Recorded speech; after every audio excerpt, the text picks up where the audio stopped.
Olá pessoal, tudo bem com vocês? É uma honra estar aqui com você para poder apresentar o Boletim de Jurisprudência da Escola da Defensoria Pública do Distrito Federal. Eu sou Daniel Mesquita dos Santos, sou defensor público aqui no Distrito Federal e juntamente com a escola da DPDF nós fizemos uma seleção dos julgados mais relevantes para a atuação prática da Defensoria Pública no âmbito do Tribunal de Justiça do Distrito Federal e Territórios, no âmbito do Superior Tribunal de Justiça e também do Supremo Tribunal Federal, que é justamente o tribunal que falaremos agora. Falaremos agora dos julgados mais relevantes aqui para a nossa atuação prática do Supremo Tribunal Federal. Com o enfoque prático que nós pretendemos dar aqui, eu organizei os slides que vão ser transmitidos para vocês aí como forma auxiliar na minha explicação da seguinte maneira. Você vai primeiramente ter acesso àquilo que é a tese jurídica, nós vamos ler juntos, para que se entenda qual foi o posicionamento adotado pelo tribunal e depois a gente vai bater um papo aqui para tentar entender como que se chegou àquela conclusão. Tá certo, pessoal? Deixo aí para vocês o meu Instagram, @prof_mesquita, caso vocês tenham curiosidade, bater um papo, conversar sobre os casos da Defensoria, vai ser um prazer poder conversar com você, tá certo? Então, vamos começar a analisar o nosso primeiro julgado. No boletim do STF, nós temos alguns poucos julgados a serem analisados. Não vamos ser muito extensos aqui na nossa conversa. Temos aí o boletim do TJ e do STJ, que falamos bastante, falamos de vários julgados. Aqui no STF, acredito que a gente vai ser um pouquinho mais comedido, não vai falar tanto assim, mas vai trazer pontos importantes para a atuação na Defensoria. Vamos lá? Então leiam comigo aqui esse primeiro julgado. O que diz aqui esse primeiro julgado?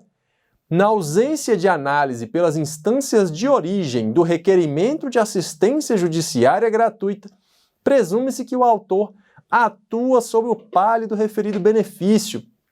Esse julgado é muito importante, pessoal. Por que acontece na prática? Muitas vezes, por conta do volume de processos, é feito o pedido de gratuidade da Justiça, mas não há uma decisão expressa deferindo aquele pedido.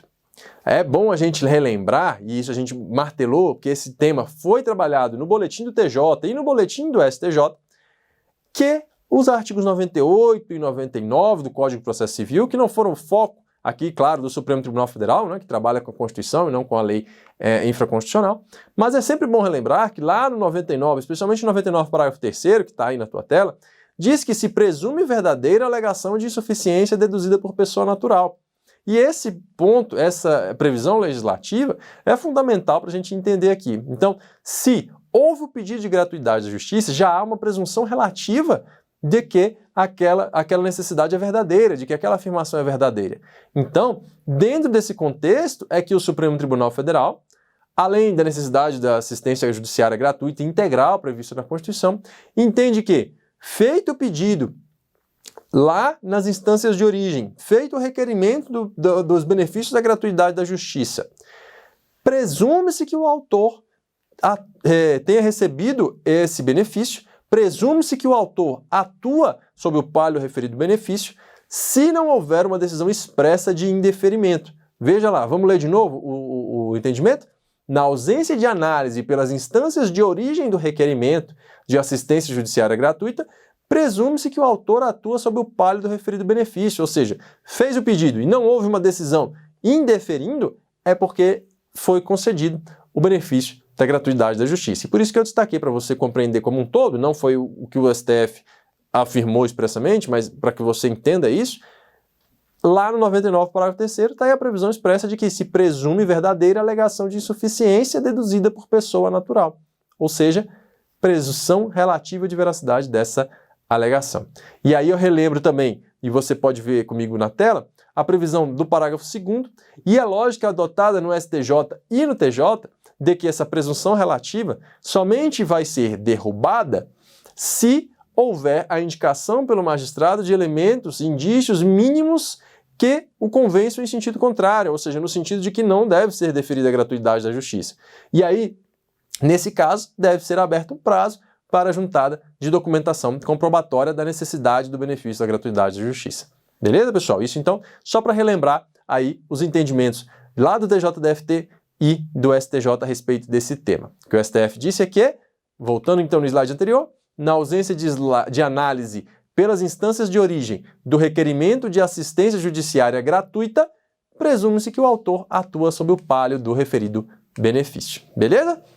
Dentro dessa lógica vem o nosso próximo julgado, que exemplifica bem o entendimento do Supremo a respeito desse assunto, justamente com base nos mesmos raciocínios que a gente fez anteriormente. Qual foi a tese que já foi firmada lá no STF também?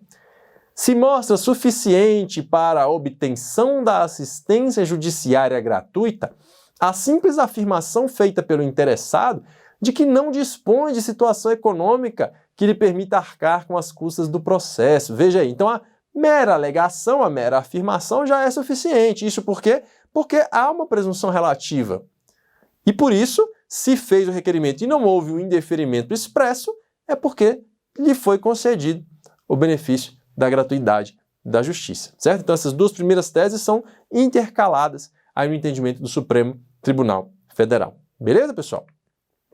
Avançando aqui, qual o próximo entendimento do Supremo que a gente tem para destacar? Veja, cabe ao Estado, por meio da União, responsabilizar-se pelo custeio dos honorários periciais para os beneficiários da justiça gratuita. Cabe ao Estado, por meio da União, responsabilizar-se pelo custeio dos honorários periciais para os beneficiários da justiça gratuita.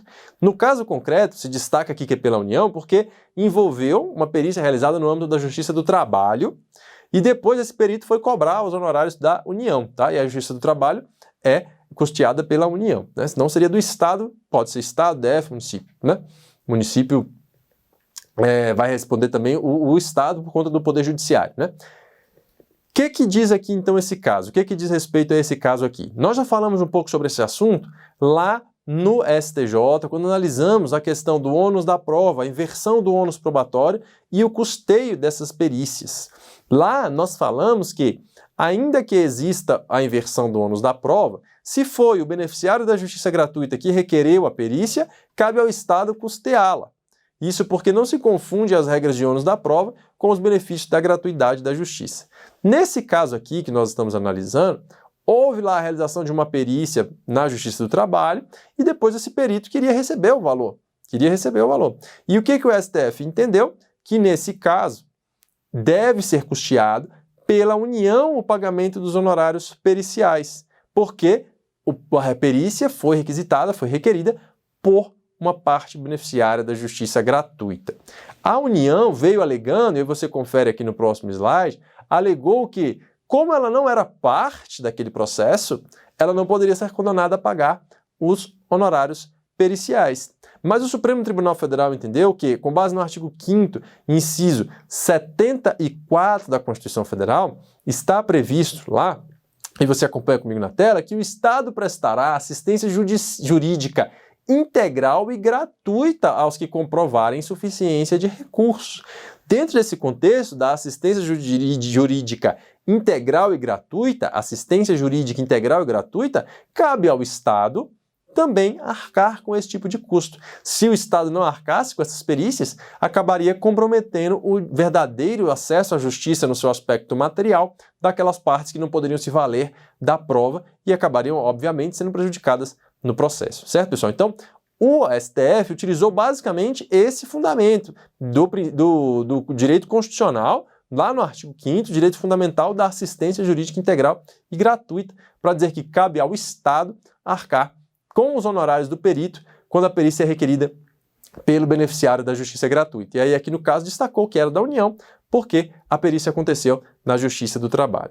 E aí eu destaquei para vocês, e aí de forma a relembrar, o STF obviamente fica no âmbito constitucional, mas aí a gente lembra os dispositivos do Código de Processo Civil aplicáveis à hipótese, destacados aí na tela para você, que o artigo 95 vai dizer que cada parte adiantará a remuneração do assistente técnico que houver indicado, sendo a do perito adiantada pela parte que houver requerido, ou rateada quando a perícia for determinada de ofício ou requerida por ambas as partes.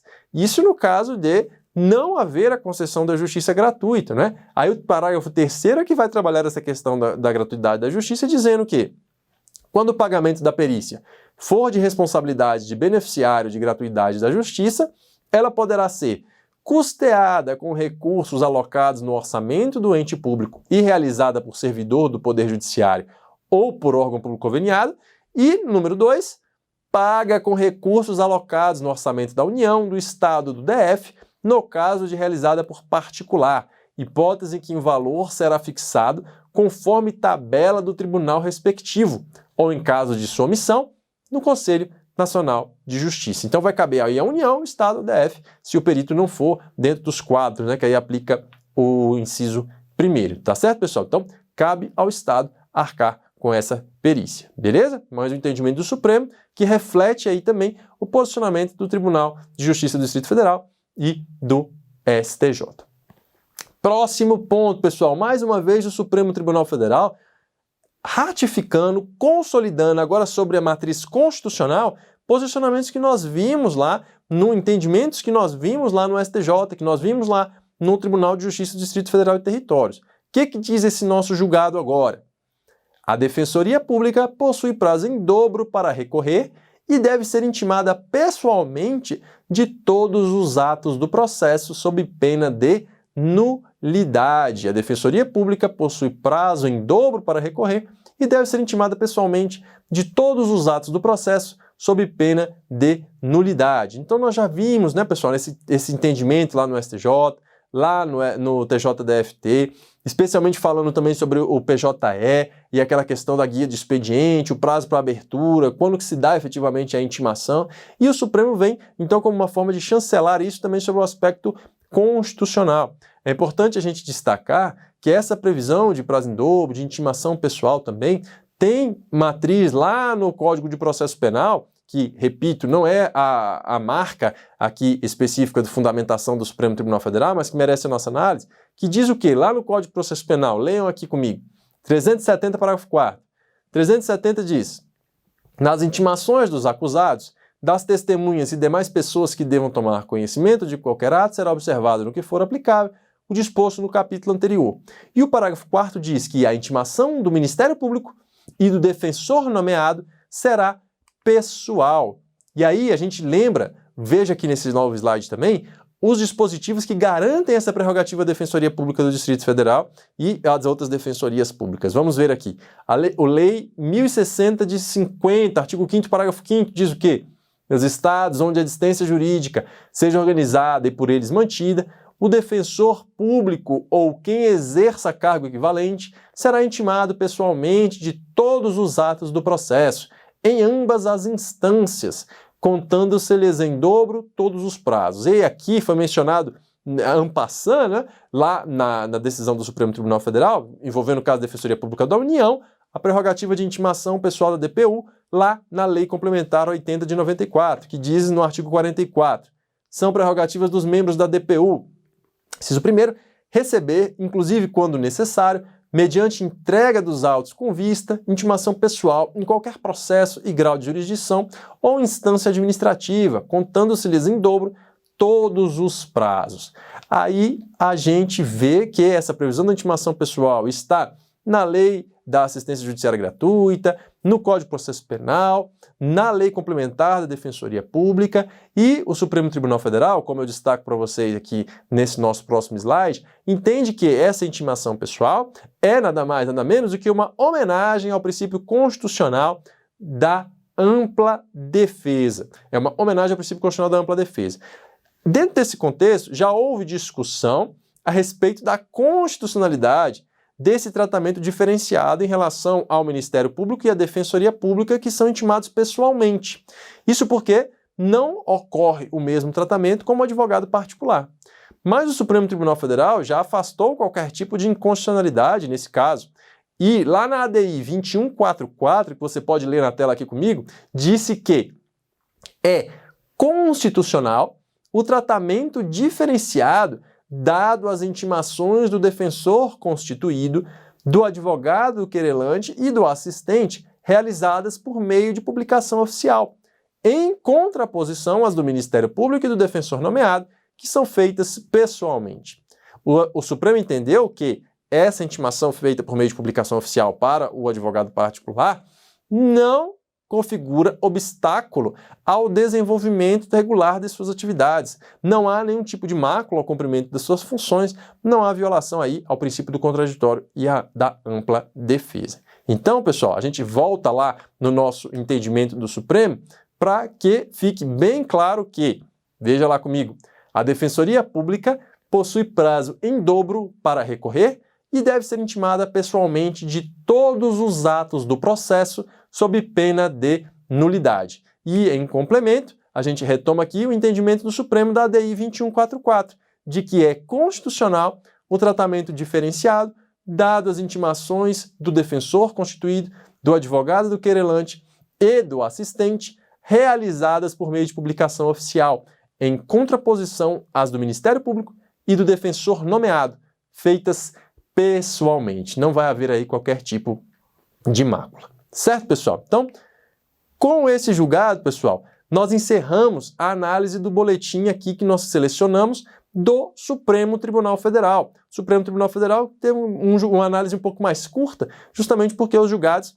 não tinham aquela índole prática que nós queríamos dar nessa análise. Tivemos aqui, basicamente, confirmação de posicionamentos dos tribunais de justiça e do Superior Tribunal de Justiça, tá certo?